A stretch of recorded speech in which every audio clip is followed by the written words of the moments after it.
Senator Patterson. Thank you, Acting Deputy President, and I rise to add my support to Senator Cash's motion, which is a very important statement, if it is agreed by this chamber, of solidarity and support with our allies and friends for the difficult but necessary military action that they decided to take over the weekend. Much of the contribution that Senator Wong, the Foreign Minister, made earlier in this debate, we agree with. Much of what she says has bipartisan support. Like the government, we agree with the action that the United States and Israel have taken over the weekend. We agree that it's in Australia's national interest that the nuclear program of Iran be further degraded. We agree that it is in Australia's national interest that the ballistic missile program of Iran is further degraded. We agree with the government that no one would mourn the Ayatollah Khomeini. In fact, we go further and we say it is a good thing that the Ayatollah is no longer in power and that many of his henchmen have been removed from office by the actions taken by Israel and the United States. We say that because not only is this a regime that has menaced the Iranian people most terribly for almost 50 years and in recent months has slaughtered an estimated tens of thousands of innocent civilian Iranians for the crime of protesting. We say that because Iran is the world's largest state sponsor of terror, which has terrorised people across the Middle East and the world.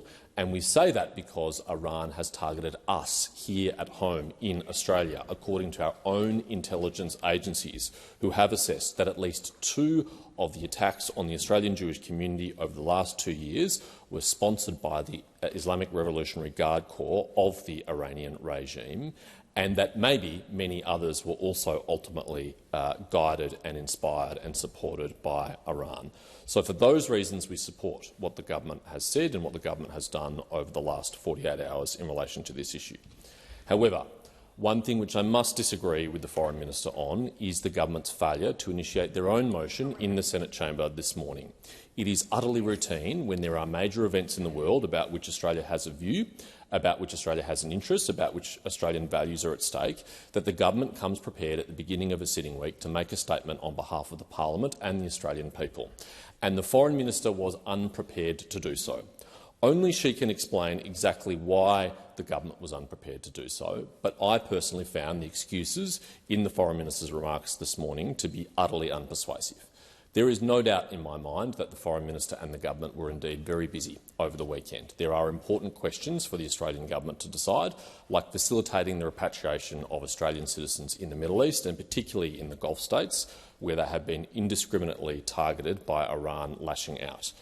However, and we know, of course, that the National Security Committee of Cabinet was meeting yesterday. We know about that because it was being broadcast virtually live on Insiders. So presumably this is the end of the government's position that it can't comment on the timing of National Security Committee of Cabinet meetings.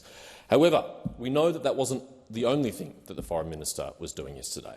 And the reason why we know it's not the only thing the Foreign Minister was doing yesterday is because it was reported, helpfully, by Paul Sakal in the Sydney Morning Herald and The Age.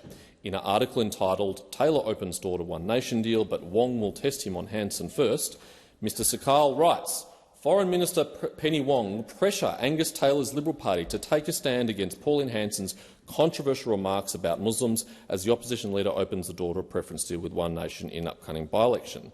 The article goes on to quote the Foreign Minister, and it says, and I quote from the Foreign Minister, "Australians expect their elected representative to set the standard for our country and show basic respect for all Australians." Wong told this masthead on Sunday ahead of debate on the Senate motion on Monday. So the Foreign Minister, apparently in the midst of coordinating repatriation operations and coordinating with regional allies, took the time out from her day to speak to the Sydney Morning Herald and The Age about a motion to condemn a Sky News interview by a senator 2 weeks ago. That was the priority that the Foreign Minister had on Sunday. It goes on to say, "The Labor motion will affirm that Australia has been built by the hard work, sacrifice and aspiration of people of every race and faith. Call on senators to avoid divisive commentary and censure Hanson for comments seeking to vilify Muslim Australians." Now, just in case there were any doubt about the motivation of the government in putting forward this motion, whether it was sincerely motivated about addressing the conduct of Senator Hanson, which many of my colleagues have condemned, and I put on the record today my endorsement of that condemnation, particularly want to call out the principled stance by Senator Matt Canavan. It is not fair, as Senator Hanson did, to say that there are no good Muslims in in Australia. There are many good Muslims in Australia, including those that serve our country in uniform or honourably and patriotically. But unless we're in any doubt about what the government's true motivation was about moving this motion, it has been revealed, courtesy of a quote from Senator Whittaker, a first-term Labor senator from Western Australia, who, and I quote in the article, say, made clear Labor's intent to wedge the opposition and test its willingness to publicly rebuke One Nation, which has overtaken the coalition or drawn level in many polls. Quote, we know the Liberals are racing to outflank Pauline Hanson on the far right, but how low will they go, Senator Whittaker said. So I think it's very clear what the government's priority was today. They intend to move a motion as a political wedge to try and divide the coalition. That is what they were focused on. That's what their priority was yesterday, was devising a wedge motion. Our priority was to come in here today to talk about a grave matter of international concern. Now, Senator Ayres, who I know is speaking next, was interjecting across the chamber earlier, accusing the coalition of being engaged in student politics. Well, there is nothing more student politics than devising wedge motions when we've got a major international crisis, when you're devoting the time of your foreign minister, instead of being focused on grave matters of international security, the fate of Australian citizens stuck in the Middle East, stuck in the Gulf, wanting to know how they're going to come home, who is going to help them get here when commercial flights are not flying, and the government is focused on wedge motions about One Nation, about a Sky News interview from 2 weeks ago.